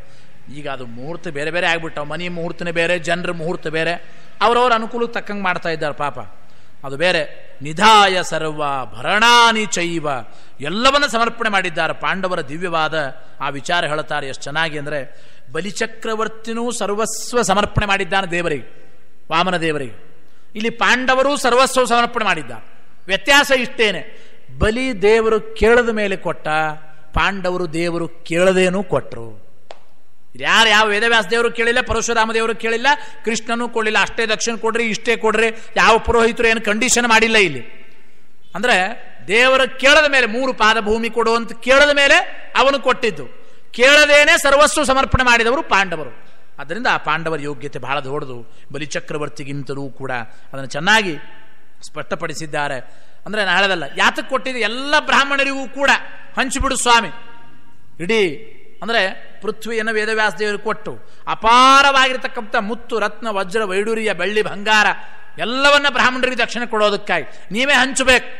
ವೇದವ್ಯಾಸ ದೇವರು ಯಾಕೆ ಹಂಚಬೇಕು? ವೇದ ವಿಭಾಗ ಮಾಡಿದವರು ಇವರು. ಅಪೌರುಷೇಯವಾಗಿರ್ತಕ್ಕಂಥ ನಿತ್ಯವಾದ ವೇದವನ್ನು ವಿಭಾಗ ಮಾಡಿದ ವೇದವ್ಯಾಸ ದೇವರು ಹಂಚಿಬಿಟ್ರೆ ಯಾರು ಮಾತಾಡಲ್ಲ ಅಂತ. ಅವ್ರಿಗೆ ಜಾಸ್ತಿ ಕೊಟ್ಟರು, ನಮಗೆ ಕಮ್ಮಿ, ಈ ಕಡೆ ಭಾಳ ಕಮ್ಮಿ ಕೊಟ್ಟರು, ನಿಮ್ಮ ಕವರಲ್ಲಿ ಎಷ್ಟಿದೆ, ನಮ್ಮ ಕವರಲ್ಲಿ ಎಷ್ಟಿದೆ, ಆ ಜಗಳನೇ ಬರಲ್ಲ ಬ್ರಾಹ್ಮಣರ ಮಧ್ಯ ಅಂತ. ಯಾಕೆ ಗೊತ್ತಾ? ಆ ದೇವರು ಹಂಚಿಬಿಟ್ರೆ, ಇಡೀ ಮಹಾಭಾರತದ ಕರ್ತೃಗಳು ವೇದವ್ಯಾಸ ದೇವರು, ವೇದವ್ಯಾಸ ದೇವರು ಹಂಚಿಬಿಟ್ರೆ ಯಾರು ಮಾತಾಡೋದೇ ಇಲ್ಲ. ವೇದವನ್ನೇ ವಿಭಾಗ ಮಾಡಿದ ಮಹಾನುಭಾವರವರು. ಅದಕ್ಕಾಗಿ ವೇದವ್ಯಾಸ ದೇವರ ಕೈಯಲ್ಲಿ ಕೊಟ್ಟು ಎಲ್ಲವನ್ನ ಸಮರ್ಪಣೆ ಮಾಡಿದ್ದಾರೆ. ಸಮರ್ಪಣೆ ಮಾಡುವಾಗಲೂ ಕೂಡ ಕೆಲವರಿಗೆ ಹೇಳ್ತಾರೆ, ಇದನ್ನು ಚೆನ್ನಾಗಿ ಚಿಂತನೆ ಮಾಡಬೇಕು. ನಾವು ಯಾವ ಭಾವನೆ ಇರಬೇಕು? ಕರ್ಮ ಮಾಡುವಾಗ ಎರಡು, ನಾನು ಪ್ರತಿ ಬಾರಿ ಹೇಳ್ತಿರ್ತೇನೆ, ಸಮರ್ಪಣೆ ಮರೀಬಾರದು, ಅಹಂಕಾರ ಇರಬಾರದು. ಎರಡು ತಿಳ್ಕೊಂಬಿಡ್ರಿ. ಎರಡು ಇಲ್ಲ ಅಂದರೆ ಬೇಕಾದಷ್ಟು ಕಷ್ಟಪಟ್ಟು ಖರ್ಚು ಮಾಡಿ ಕರ್ಮ ಮಾಡಿದರೂ ಕೂಡ ಅದು ವ್ಯರ್ಥವೇ, ಹೊಳೆಯಲ್ಲಿ ಹುಣಸೆಹಣ್ಣು ತೊಳೆದ ಹಾಗೆ ಅಂತಾರೆ, ಪ್ರಯೋಜನ ಇಲ್ಲ. ಅಹಂಕಾರ ಇರಬಾರದು, ಸಮರ್ಪಣೆ ಮರೆಯಬಾರದು. ಬಹಳ ಸೂಕ್ಷ್ಮ ಇದೆ, ಅದನ್ನು ಯೋಚನೆ ಮಾಡಿ. ಎಷ್ಟು ಚೆನ್ನಾಗಿದೆ ಅಂದರೆ, ಇವು ಒಳ್ಳೆ ಬಾಸುಂದಿ ಮಾಡ್ತಾರೆ. ನಿಮ್ಮ ದೃಷ್ಟಾಂತ ಪೂರ್ವಕ ಹೇಳಬೇಕು ಅಂದರೆ, 3-4 ಗಂಟೆಗಳ ಕಾಲ ಹಾಲನ್ನು ಕಾಯಿಸಿ ಕುದಿಸಿ ಅಟ್ಟಿಸಿ ಗಟ್ಟಿ ಮಾಡಿ ಒಳ್ಳೆ ಬಾಸುಂದಿ ಮಾಡಿ ಒಂದು ಹರಳು ಉಪ್ಪು ಹಾಕಿಬಿಟ್ರೆ ಬಾಸುಂದಿ ಎಲ್ಲ ಒಡೆದು ಹೋಯ್ತು. ಅಷ್ಟು ಕಷ್ಟಪಟ್ಟಿದ್ದೆಲ್ಲ ವೇಸ್ಟ್. ಆ ರೀತಿ ಬೆಳಗಿನಿಂದ ರಾತ್ರಿವರೆಗೂ ಬೇಕಾದಷ್ಟು ಸತ್ಕರ್ಮಗಳನ್ನು ಮಾಡ್ತಾನೆ, ದುಡ್ಡು ಖರ್ಚು ಮಾಡ್ತಾನೆ, ದೈಹಿಕವಾದ ಶ್ರಮ, ಸಮಯ ಹಾಕ್ತಾನೆ, ಹೋಮ ಹವನ ಮಾಡಿ ಕಣ್ಣಲ್ಲಿ ನೀರು ಬರ್ತದೆ, ಬೇಕಾದಷ್ಟು ಒದ್ದಾಡ್ತಾನೆ. ನಾನೇ ಮಾಡಿಬಿಟ್ಟೆ, ನನ್ನಂತಹ ಧರ್ಮಾಚರಣೆ ಯಾರು ಮಾಡ್ತಾರೆ, ನನ್ನಂತಹ ಧಾರ್ಮಿಕ ಇನ್ನೊಬ್ಬ ಇಲ್ಲ. ಈ ಅಹಂಕಾರ ಬಂತು ಅಂದರೆ ಕಷ್ಟಪಟ್ಟು ಮಾಡಿದ ಬಾಸುಂದಿಯಲ್ಲಿ ಉಪ್ಪು ಹಾಕಿದಾಗ ಆ ಕರ್ಮ ವ್ಯರ್ಥವೇ. ಇದರ ಜೊತೆಗೆ ಅದೇ ರೀತಿ 3-4 ಗಂಟೆಗಳ ಕಾಲ ಕಷ್ಟಪಟ್ಟು ಬಾಸುಂದಿ ಮಾಡಿ ಕೊನೆಗೆ ಸಕ್ಕರೆ ಹಾಕೋದೇ ನೆನಪಾರಿಬಿಟ್ರೆ ಸೊಪ್ಪಗಾಗಿಬಿಡ್ತದೆ, ಪ್ರಯೋಜನ ಇಲ್ಲ. ಆ ಬಾಸುಂದಿನೂ ರುಚಿ ಇರಲ್ಲ. ಸಕ್ಕರೆ ಹಾಕದ ಬಾಸುಂದಿ ಅಂದರೆ ಏನು ಗೊತ್ತಾ? ಸಮರ್ಪಣೆ ಮಾಡದ ಕರ್ಮ.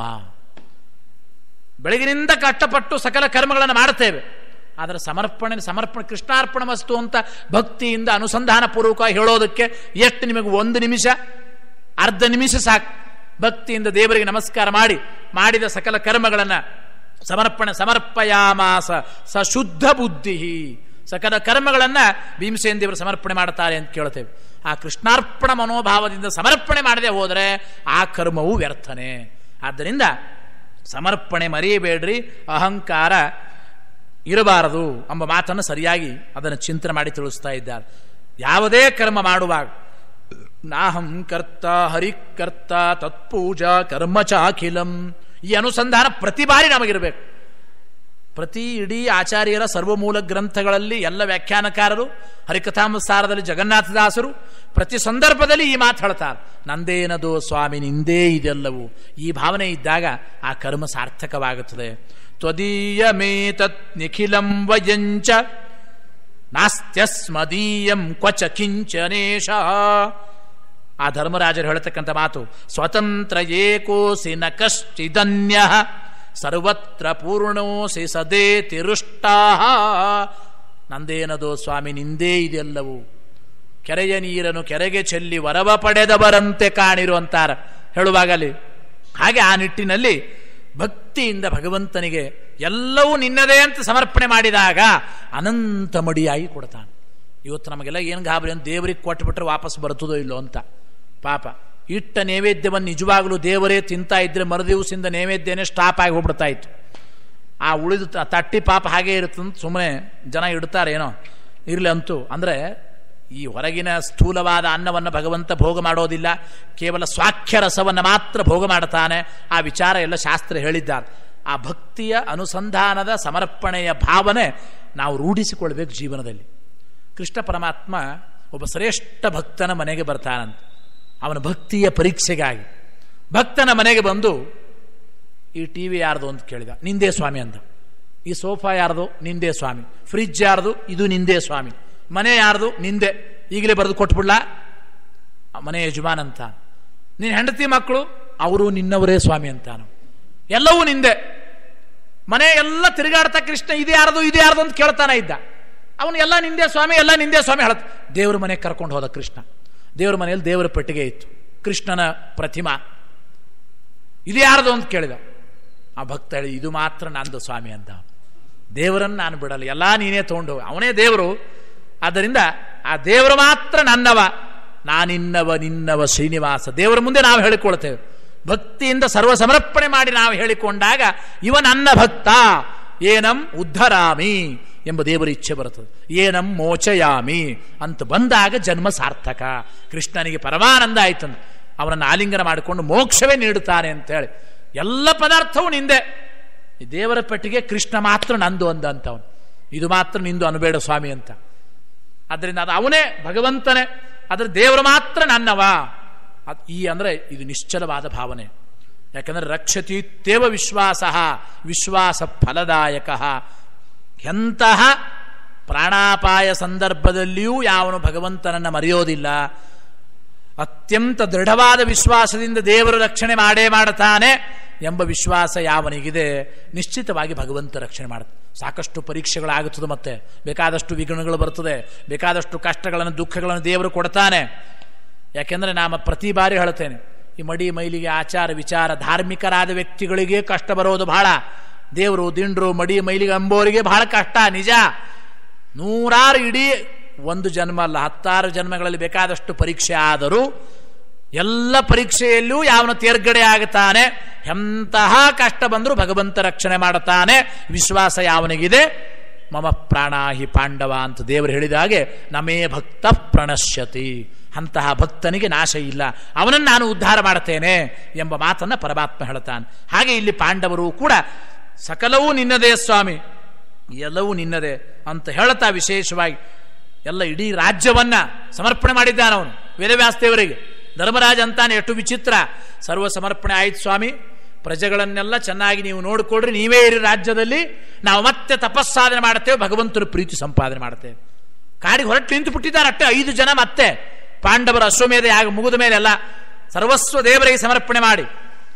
ಎಷ್ಟು ವಿಚಿತ್ರ ಅಂದರೆ, ಎಲ್ಲವೂ ನಿನಗೆ ಸಮರ್ಪಣೆ ಅಂತ ಪಾಂಡವರು ಕಾಡಿಗೆ ಹೊರಟು ನಿಂತರು. ಋಷಿ ಮುನಿಗಳೆಲ್ಲ ಅಂದ್ರೆ ಋಷಿ ಮುನಿಗಳಿಗೆ ಹಂಚೋದಕ್ಕಾಗಿ ಇವನು ಕೊಟ್ಟದ್ದು ಧರ್ಮರಾಜ. ಆ ಋಷಿ ಮುನಿಗಳೆಲ್ಲ ಅಂದರು, ಸ್ವಾಮಿ ದುಡ್ಡು ಕಾಸು ಇದು ಗಲಾಟೆ ನಮಗೆ ಯಾವುದು ಬೇಡ, ಒಳ್ಳೆ ಮೃಷ್ಟಾನ್ನ ಭೋಜನ ಆಗಿದೆ, ನಾವು ಮತ್ತೆ ಕಾಡಿಗೆ ಹೋಗಿ ತಪಸ್ಸು ಮಾಡಿ ದೇವರ ಪ್ರೀತಿ ಸಂಪಾದನೆ ಮಾಡ್ತೀವಿ. ದುಡ್ಡು ಬೇಡ ಅಂಬೋದಕ್ಕೆ ಕಾಂಪಿಟೇಷನ್. ಇಲ್ಲಿ ರಾಜ್ಯ ಬೇಕು ಸೀಟ್ ಬೇಕಂಬೋದಕ್ಕೆ ಈಗ ಒದ್ದಾಡ್ತವೆ. ಈ ರಾಜ್ಯ ಬೇಡ, ದುಡ್ಡು ಬೇಡ, ಕಾಸು ಬೇಡ, ದೇವರು ಬೇಕು ಎಂಬುದರಲ್ಲಿ ಕಾಂಪಿಟೇಷನ್ ನೋಡ್ರಿ. ಋಷಿ ಮುನಿಗಳಿಗೆ ಹಂಚೋದಕ್ಕಾಗೇನೆ ಧರ್ಮರಾಜ ಕೊಟ್ಟಿದ್ದು. ಇದ್ಯಾವುದು ಬೇಡ ಸ್ವಾಮಿ ನಮಗೆ, ನಾವು ಮತ್ತೆ ಕಾಡಿಗೆ ಹೋಗ್ತೇವೆ. ಋಷಿ ಮುನಿಗಳು ಸರ್ವಸ್ವ ಸಮರ್ಪಣೆ ಮಾಡಿದ್ದೇವೆ, ನಾವು ಕಾಡಿಗೆ ಹೋಗಿ ತಪಸ್ಸು ಮಾಡ್ತೇವೆ ಅಂತ ಮತ್ತೆ ಪಾಂಡವರು. ಪರಮಾನಂದ ಆಯಿತು ಆ 3 ರೂಪದ ಭಗವಂತನಿಗೆ. ಅನಂತರ ವೇದವ್ಯಾಸ ದೇವರು ಹೇಳಿದರು, ನೀ ಕೊಟ್ಟಿರ್ತಕ್ಕಂಥ ದಕ್ಷಿಣೆ ಎಲ್ಲ ಬ್ರಾಹ್ಮಣರಿಗೆ ಹಂಚ್ತೇನೆ, ಏನು ವಿಚಾರ ಮಾಡಬೇಡ. ಆದರೆ ಎಲ್ಲ ಬ್ರಾಹ್ಮಣರನ್ನ, ಇಡೀ ಜಗತ್ತನ್ನ ಧರ್ಮದಿಂದ ನೋಡಿಕೊಳ್ತಕ್ಕಂಥವ್ರು ನೀವೇ, ಇದು ನನ್ನ ಆಜ್ಞಾ, ನೀವು ನೋಡಿಕೊಳ್ಳ್ರಿ ಅಂತ ಮತ್ತೆ ದೇವರು ಆರ್ಡರ್ ಮಾಡ್ತಾ ಇದ್ದಾನೆ. ಮದಾಜ್ಞೆಯ ಭುಂಕ್ಷ್ಮ ಅಶೇಷ ರಾಜ್ಯಂ.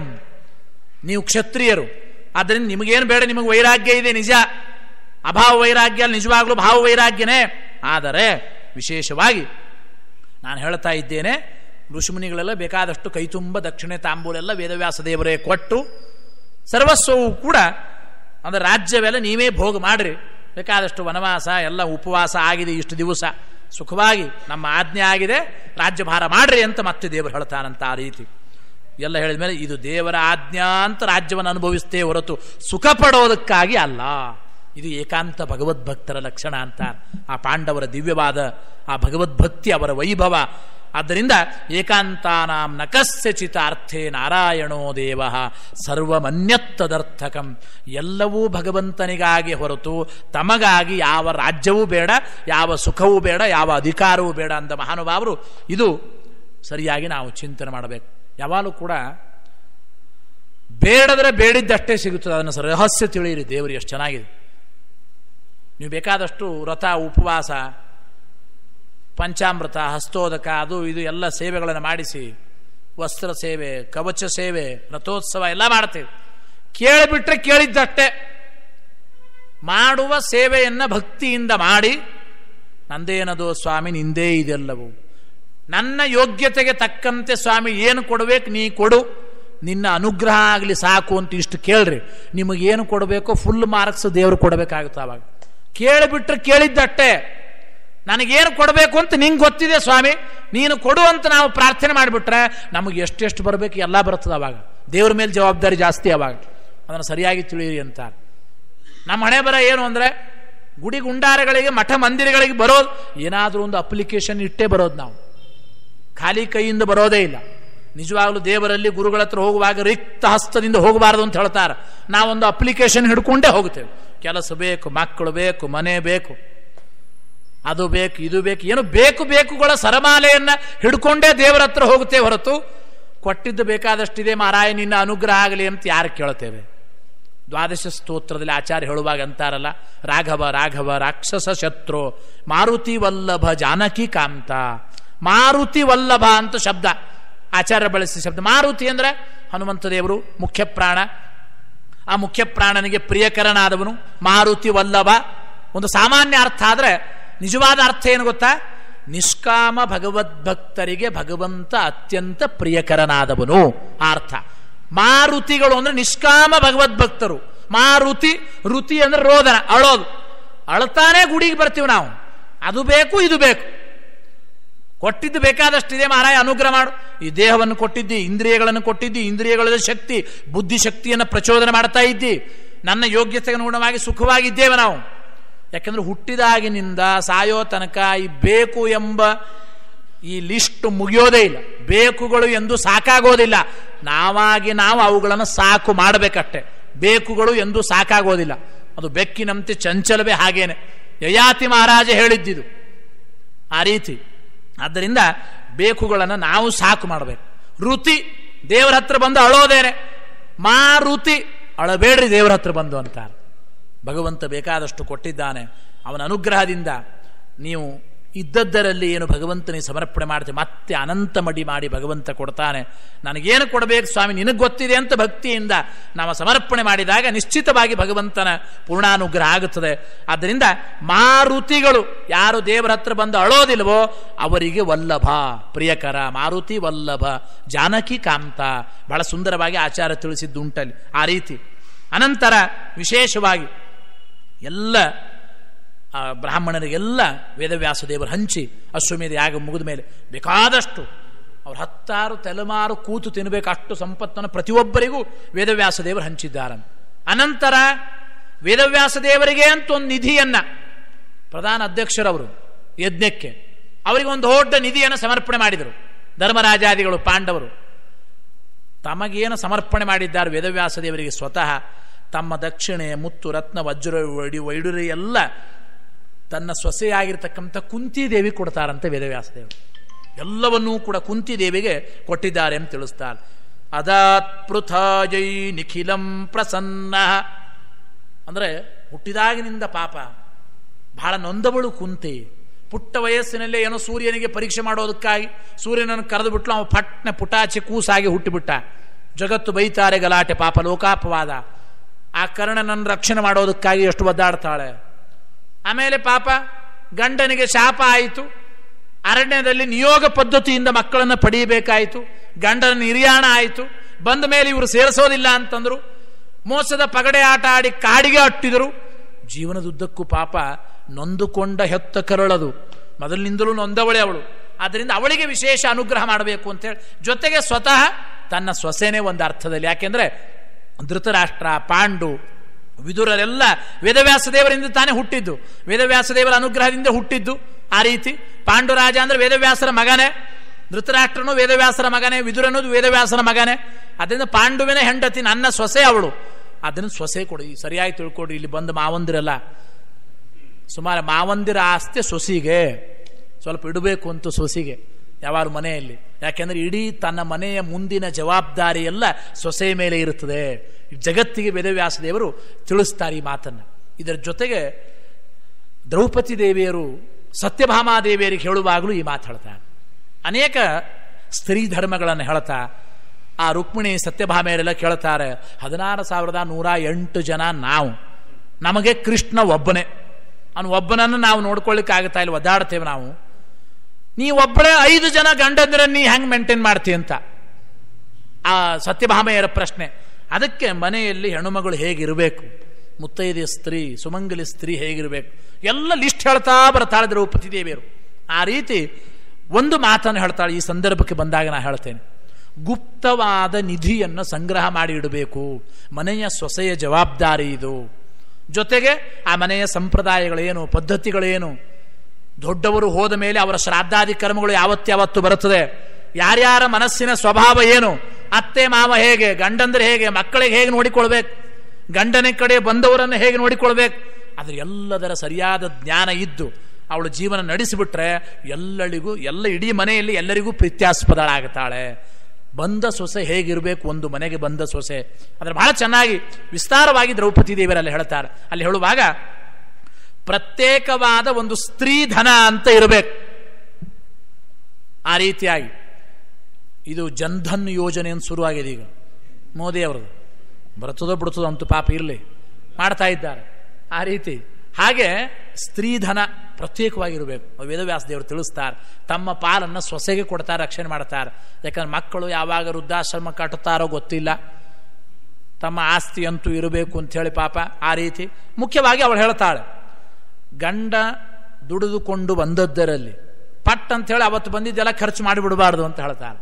ಮನೆ ಖರ್ಚಕ್ಕೆ ಸ್ವಲ್ಪ ಗಂಡನಿಗೆ ಮತ್ತು ಮಕ್ಕಳಿಗೆ, ಗಂಡನಿಗೂ ತಿಳಿಯದೇ ಇದ್ದ ಹಾಗೆ ಏನು ಗಂಡ ಖರ್ಚು ಮಾಡುವಂತ ದುಡ್ಡು ಕೊಟ್ಟಿರ್ತಾನೆ ಮನೆ ಖರ್ಚಿಗೇನೆ, ಸ್ವಲ್ಪ ಕೈ ಹಿಡಿದು ಸ್ವಲ್ಪ ಸಂಗ್ರಹ ಮಾಡಿ ಇಡಬೇಕು ಅಂತ ಹೇಳ್ತಾರೆ. ಅದನ್ನು ಅಂದರೆ ಆ ಸಂಗ್ರಹ ಮಾಡಿ ಇಡಬೇಕು. ಆ ಹಣ ಮನೆಯ ಆಪತ್ತಿನ ಸಂದರ್ಭದಲ್ಲಿ ಉಪಯೋಗ ಬೀಳುತ್ತದೆ. ಆ ಜಾಣ್ಮೆ ಇರಬೇಕು. ಆ ರೀತಿ ಮನೆಯನ್ನೂ ಚೆನ್ನಾಗಿ ನೋಡಿಕೊಳ್ತಾ ಸ್ವಲ್ಪ ಎಕ್ಸ್ಟ್ರಾ ದುಡ್ಡು ಇದ್ದೇ ಇರುತ್ತದೆ. ಆ ರೀತಿ ಇವತ್ತು ಹಾಲು ಮೊಸರಿಗೆ ಏನು ಕೊಟ್ಟಿರ್ತಾರೆ, ನಿನ್ನೆ ಹಾಲು ಮೊಸರು ಜಾಸ್ತಿ ಉಳಿದಿದೆ, ಇವತ್ತಿನ ದುಡ್ಡು ಹಾಗೆ ಇಟ್ಕೋ ಉಳಿಯಿತಲ್ಲ ಅದು. ಆ ರೀತಿ ಅಂದರೆ ಗಂಡನಿಗೆ ಮಕ್ಕಳಿಗೆ ತಿಳಿಯದೇನೆ ಅವಶ್ಯವಾಗಿ ಸ್ವಲ್ಪ ಉಳಿಸಬಹುದಂತ, ಉಪವಾಸ ಬಿದ್ದು ಉಳಿಸ್ಲಿಕ್ಕೆ ಹೋಗಬೇಡ್ರಿ. ಆ ರೀತಿ ಅದು ಗುಪ್ತವಾಗಿ ಯಾರಿಗೂ ತೊಂದರೆ ಆಗದೇ ಇದ್ದಂತೆ ಗಂಡ ಕೊಟ್ಟದ್ದರಲ್ಲೇನೆ ಸ್ವಲ್ಪ ಉಳಿಸಿ, ಅದು ಆಪತ್ಕಾಲದಲ್ಲಿ ಮುಂದೆ ಉಪಯೋಗ ಬೀಳುತ್ತದೆ. ಪ್ರತ್ಯೇಕ ಸ್ತ್ರೀಧನ ಅಂತ ಬೇಕು ಅಂತ ಜಗತ್ತಿಗೆ ಕಲ್ಪನೆ ಕೊಟ್ಟ ಮಹಾನುಭಾವರು ವೇದವ್ಯಾಸದೇವರು. ಆ ಕುಂತಿಗೆ ತಮ್ಮ ಪಾಲಿಗೆ ಬಂದಿರತಕ್ಕಂತಹ, ತಮಗೆ ವೈಯಕ್ತಿಕವಾಗಿ ಧರ್ಮರಾಜ ಸಮರ್ಪಣೆ ಮಾಡಿದ ಆ ಎಲ್ಲ ಸಂಪತ್ತನ್ನು ಕುಂತಿಗೆ ಸೊಸೆಗೆ ಧಾರೆ ಎರೆಯುತ್ತಾ ಇದ್ದಾರೆ, ಅಂದರೆ ಕೊಡ್ತಾ ಇದ್ದಾರೆ ಎಂಬ ಮಾತನ್ನು ಹೇಳ್ತಾರೆ. ಬಹಳ ಆನಂದ ಆಯಿತು. ತೇಷಾಂ ಹರಿರ್ ಬಹು ಸುವರ್ಣಕ ನಾಮಧೇಯಂ. ಅಪಾರವಾದ ಸುವರ್ಣದಾನ ಆಗಿದೆ ಪಾಂಡವರ ಅಶ್ವಮೇಧ ಯಾಗದಲ್ಲಿ. ಅಷ್ಟು ಸುವರ್ಣದಾನ ಇನ್ಯಾವ ಯಾಗದಲ್ಲಿಯೂ ಮಾಡಿಲ್ಲ ಅಂತ. ಅದಕ್ಕೆ ಪಾಂಡವರು ಮಾಡಿದ ಅಶ್ವಮೇಧ ಯಾಗಕ್ಕೆ ಸುವರ್ಣಕ ಯಾಗ ಅಂತ ಕರೆದದ್ದುಂಟು. ಬಹು ಸುವರ್ಣಕ ಯಾಗ ಅಂತ ಮತ್ತೆ ಅದಕ್ಕೊಂದು ಪ್ರಶಸ್ತಿ ಅಂತ ಪಾಂಡವರು ಮಾಡಿದ ಆ ಅಶ್ವಮೇಧ ಯಾಗಕ್ಕೆ ಅಂತ ಹೇಳ್ತಾರೆ. ಈ ರೀತಿ 15 ವರ್ಷದ ಯಾಗ, ಮಾಡಿದ ಯಾಗ ಎಷ್ಟು ವಿಚಿತ್ರ ಇದೆ ನೋಡ್ರಿ. ಮಾಡಿದ ಯಾಗ 5 ಮತ್ತೆ ಪರಮಾತ್ಮ 3 ಮಡಿಯಾಗಿ ಮಾಡಿ, ಅಂದ್ರೆ 15 ಅಶ್ವಮೇಧ ಯಾಗ ಮಾಡಿದರೆ ಏನು ಪುಣ್ಯ ಬರಬೇಕೋ ಅಷ್ಟು ಪುಣ್ಯವನ್ನು ಪಾಂಡವರಿಗೆ ಕೊಟ್ಟ. ಹೇಗೆ? ನಾವೇನು ಯಜ್ಞ ಮಾಡ್ತೇವೆ, ಯಜ್ಞಯಾಗ ಮಾಡುವಾಗ ಇಷ್ಟು ಖರ್ಚು ಮಾಡಬೇಕು ಅಂತಿರ್ತದೆ. ಆ ದಕ್ಷಿಣೆ ತಾಂಬೂಲಗಳನ್ನು ಹೆಚ್ಚಿನ ಮಟ್ಟದಲ್ಲಿ ಕೊಟ್ಟಾಗ ಒಂದು ಯಜ್ಞ ಮಾಡೋದಕ್ಕೆ ಏನು ಖರ್ಚಾಗುತ್ತದೆ, ಆ ರೀತಿ 3 ಯಜ್ಞ ಆಗೋದಕ್ಕೆ ಏನು ಖರ್ಚಾಗುತ್ತೆ ಅಷ್ಟು ದಕ್ಷಿಣೆ ಕೊಡಬೇಕಂತ. ಅದು 3 ಯಜ್ಞ ಮಾಡಿದ ಹಾಗೆ. ಮಾಡಿದ್ದ ಯಜ್ಞ ಒಂದೇನೆ, ದಕ್ಷಿಣ ತಾಂಬೂಲ ಅದು ಯಥೇಚ್ಛವಾಗಿ ಕೊಟ್ಟಿದ್ದರಿಂದ ಅದರ ಪುಣ್ಯ ಜಾಸ್ತಿ ಆಯಿತು ಅಂತ ಹೇಳ್ತಾರೆ. ಆ ರೀತಿ 15 ಅಶ್ವಮೇಧ ಯಾಗ ಮಾಡಿದ ಪುಣ್ಯ 5 ಜನ ಪಾಂಡವರಿಗೆ ವೇದವ್ಯಾಸ ದೇವರು ಕೊಡ್ತಾ ಇದ್ದಾರೆ. ಕೊನೆಯದಾಗಿ ಒಂದು ವಿಚಿತ್ರ ಅಂದರೆ, ಒಂದು ಮುಂಗಿಸಿ ಬಂತಲ್ಲಿ. ಮುಂಗಿಸಿಯ ರೂಪದಲ್ಲಿದ್ದ ಒಬ್ಬ ದೊಡ್ಡ ಅಸುರ. ದೇವತೆಗಳು ಆಕಾಶ ಮಾರ್ಗದಲ್ಲಿ, ಸ್ವತಃ 3 ರೂಪದ ಇಲ್ಲಿ ಭಗವಂತ, ಎಲ್ಲ ಋಷಿಮುನಿಗಳು, ಇಡೀ ಜಗತ್ತೇ ಪಾಂಡವರ ಅಶ್ವಮೇಧ ಯಾಗವನ್ನು ಕೊಂಡಾಡ್ತಾ ಇದೆ. ದೇವತೆಗಳು ಪುಷ್ಪವೃಷ್ಟಿ ಮಾಡಿದ್ದಾರೆ ಪಾಂಡವರ ಮೇಲೆ, ಎಲ್ಲರೂ ಹೊಗಳ್ತಾ ಇದ್ದಾರೆ. ಆ ದೊಡ್ಡ ಸಭೆಯಲ್ಲಿ ಒಂದು ಮುಂಗಿಸಿ ಬಂತು.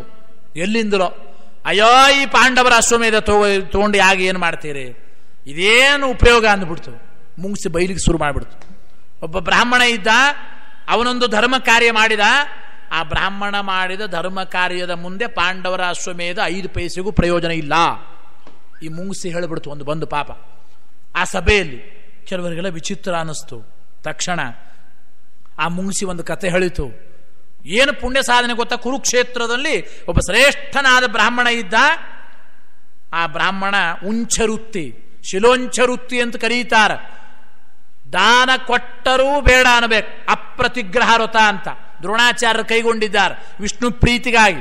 ಶಿಲೋಂಚರುತ್ತಿ ಅಂದರೆ ರೈತರು ರಾಶಿ ಮಾಡಿ ಹೋದ ಮೇಲೆ ಮಣ್ಣಿನ ಸಂದಿಯಲ್ಲಿ, ಕಲ್ಲಿನ ಸಂದಿಯಲ್ಲಿ ಬಿದ್ದ ಕಾಳುಗಳನ್ನು ತಂದು ಕುದಿಸಿ ತಿನ್ನೋದಕ್ಕೆ ಶಿಲೋಂಚರುತ್ತಿ ಅಂತ ಕರೀತಾರೆ.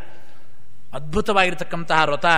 ಆ ಶಿಲೋಂಚರುತ್ತಿ ಮಾಡತಕ್ಕಂತಹ ಬ್ರಾಹ್ಮಣ ಏನೋ ಕಾಳು ಕಡಿಗಳನ್ನು ಆರಿಸಿ ತಂದು ಕುದಿಸಿ ಇನ್ನೇನು ಗಂಜಿ ಮಾಡಿ ತಿನ್ನಬೇಕು, ನೈವೇದ್ಯ ವೈಶ್ವದೇವ ಮಾಡಿ. ಮಹಾಭಾರತದಲ್ಲಿ ಹೇಳ್ತಾರೆ, ಹೆಂಡತಿ ಸೊಸೆಗೆ ಹಂಚಿದ್ದ, ತನ್ನ ಪಾಲಿನ ಒಂದು ಸೌಟು ಗಂಜಿ ಮಾತ್ರ ಉಳಿದಿತ್ತು. ಅಷ್ಟೊತ್ತಿಗೆ ಒಬ್ಬ ಬ್ರಾಹ್ಮಣ ಬಂದ, ಹಸಿವೆ ಆಗಿದೆ, ಊಟ ಬೇಕು. ಆ ಒಂದು ಸೌಟು ಗಂಜಿನೇ ಕೃಷ್ಣಾರ್ಪಣ ಅಂದ. ಅವನ ಪಾಲಿಗೆ ಏನೂ ಇಲ್ಲ, ಎಷ್ಟೋ ದಿವಸದಿಂದ ಉಪವಾಸ ಇದ್ದ ಆ ಪಾಪ ಬ್ರಾಹ್ಮಣ. ಆ ರೀತಿ ಅಂತ ಅದ್ಭುತವಾಗಿ ಕೃಷ್ಣಾರ್ಪಣೆ ಹೇಳಿ ಆ ಬ್ರಾಹ್ಮಣನ ಪಾದ ಪೂಜೆ ಮಾಡಿ ಆ ಪ್ರೋಕ್ಷಣೆ ಮಾಡಿಕೊಂಡು ಅನಂತರ ಅಲ್ಲಿ ಆ ಒಂದು ಸೌಟು ಗಂಜಿಯನ್ನು ಬ್ರಾಹ್ಮಣನಿಗೆ ಕೊಟ್ಟಿದ್ದಾನೆ ಅಂತ ಹೇಳ್ತಾರೆ.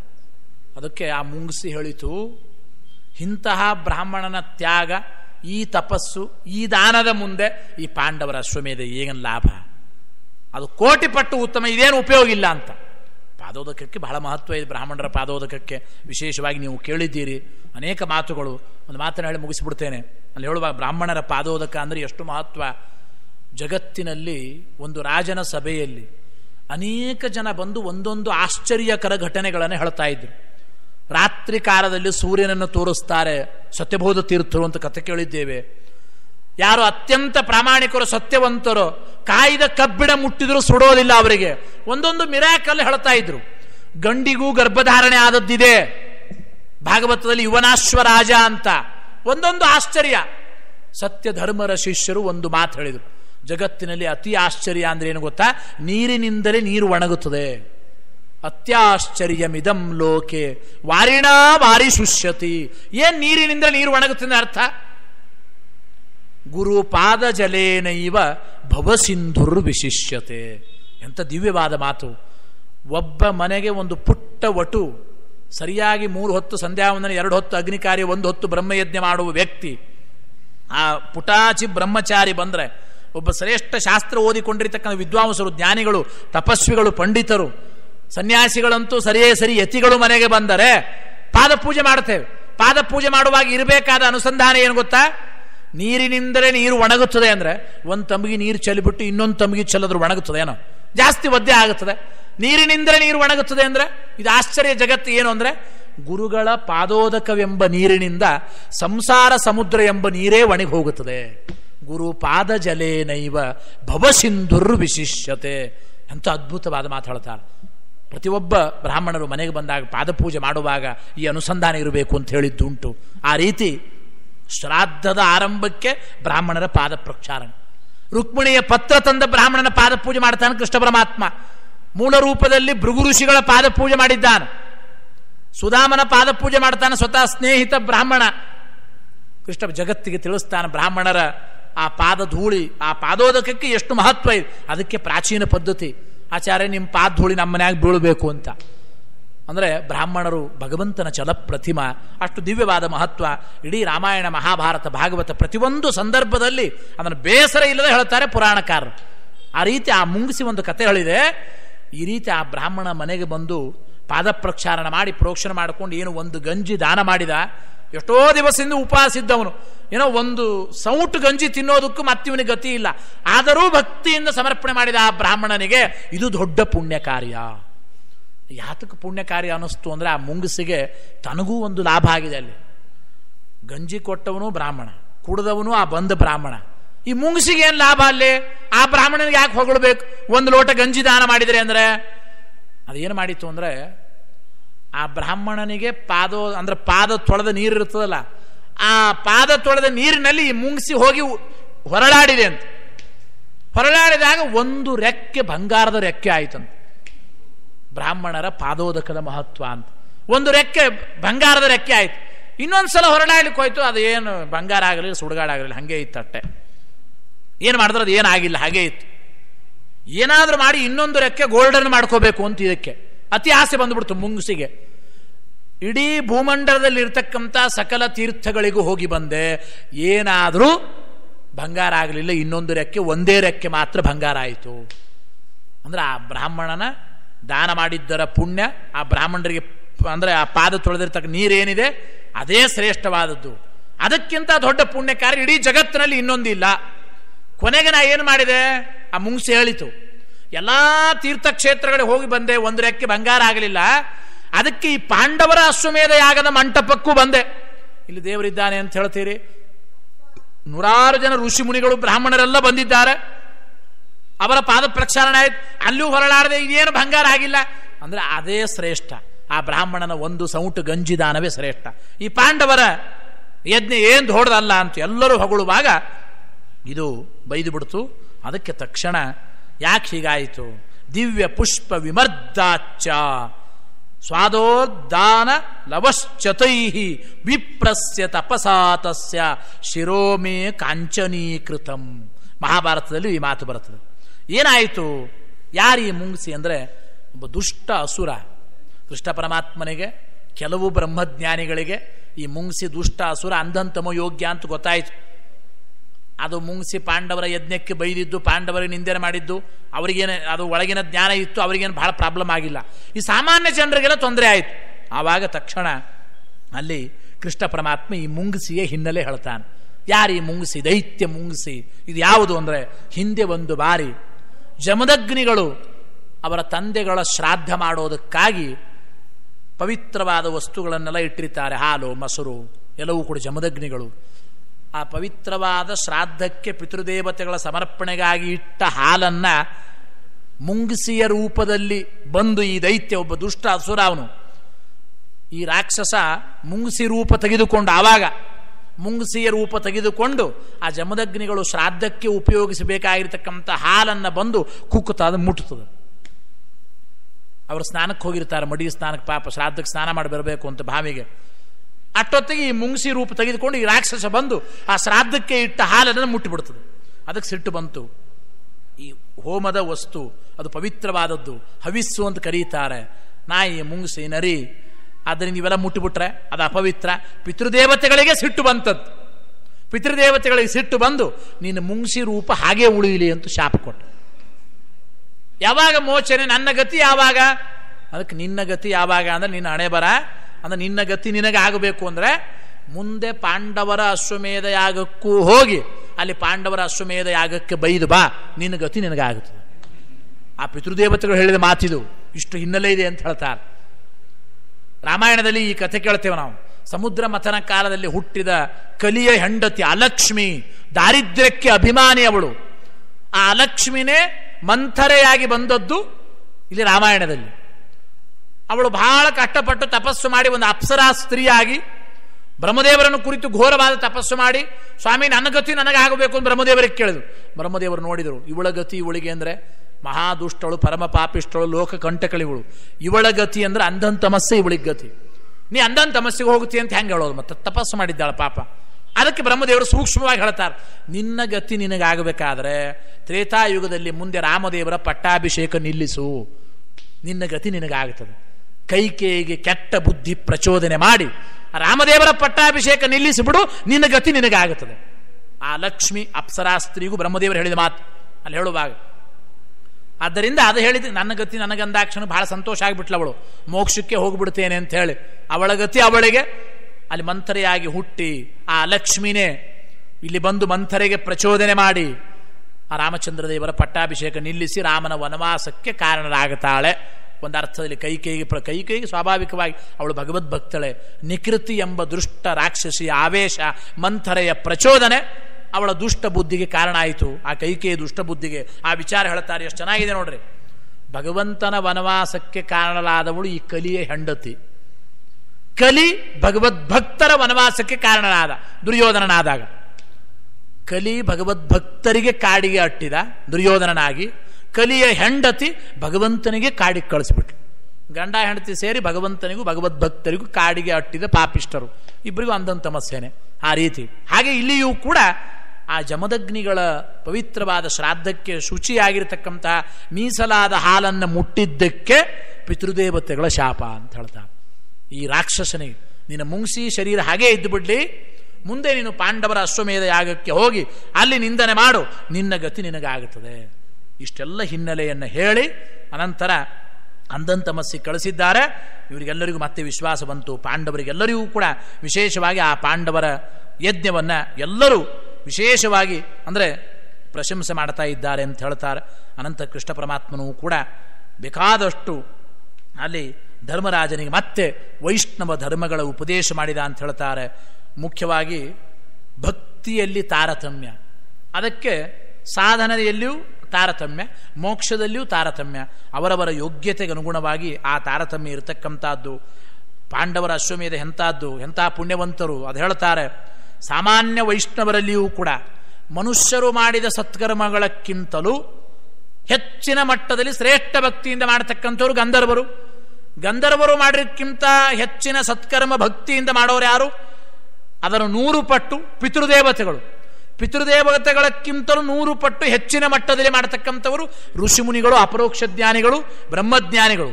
ಅದಕ್ಕಿಂತ 100 ಪಟ್ಟು ಹೆಚ್ಚಿನ ಮಡಿಯಾಗಿ ಭಗವದ್ಭಕ್ತಿ ಸತ್ಕರ್ಮಗಳನ್ನು ಮಾಡತಕ್ಕಂಥವರು ದೇವತೆಗಳು. ಇಂದ್ರ, ಶಿವ, ರುದ್ರಾದಿ ದೇವತೆಗಳು, ಹಾಗೆ ಬ್ರಹ್ಮಾದಿ ದೇವತೆಗಳು.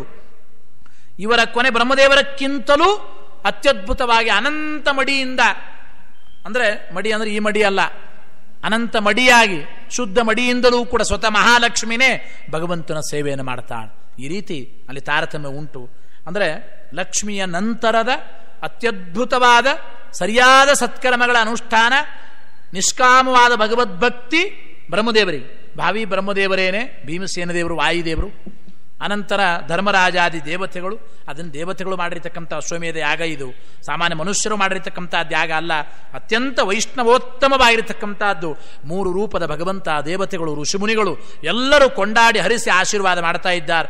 ಪಾಂಡವರಿಗೆ ಭಾರಿ ಆನಂದ ಆಯಿತು. ಮತ್ತೆ ಧರ್ಮರಾಜನ ಕೃಷ್ಣ ಪರಮಾತ್ಮನೂ ಕೂಡ ಅನೇಕ ವೈಷ್ಣವ ಧರ್ಮಗಳನ್ನು ಅಲ್ಲಿ ಉಪದೇಶ ಮಾಡ್ತಾನೆ. ಈ ಅಶ್ವಮೇಧಿಕ ಪರ್ವದಲ್ಲಿ ಒಂದು ಉಪಪರ್ವ ವೈಷ್ಣವ ಧರ್ಮ ಪರ್ವ ಅಂತ ಕರೀತಾರೆ. ಕೊನೆಯದಾಗಿ ಕೃಷ್ಣ ಪರಮಾತ್ಮ ಬಹಳ ಸುಂದರವಾಗಿ ಆ ವೈಷ್ಣವ ಧರ್ಮವನ್ನು ಧರ್ಮರಾಜನಿಗೆ ಉಪದೇಶ ಮಾಡ್ತಾನೆ. ಮತ್ತೆ ವಿಶೇಷವಾಗಿ ಯುಧಿಷ್ಠಿರನಿಗೂ ಕೂಡ ಭೀಮಸೇನ ದೇವರು ಉಪದೇಶ ಹೇಗೆ ಮಾಡಿದರು, ಧೃತರಾಷ್ಟ್ರನಿಗೂ ವೈರಾಗ್ಯ ಹುಟ್ಟಿಸಿ ಅವನಿಗೆ ಸಾಧನೆ ಮಾಡಿಸಿ ಅವನಿಗೂ ಕಾಡಿಗೆ ಕಳಿಸಿ ಭೀಮಸೇನ ದೇವರಿಂದ ಧೃತರಾಷ್ಟ್ರನ ಉದ್ಧಾರ ಹೇಗೆ, ಆ ವಿದುರನ ದೇಹತ್ಯಾಗ ಹೇಗೆ, ಆ ಎಲ್ಲ ವಿಚಾರ ಮತ್ತೆ ನಾಳೆ ತಿಳಿಯೋಣ. ಶ್ರೀಕೃಷ್ಣಾರ್ಪಣಮಸ್ತು.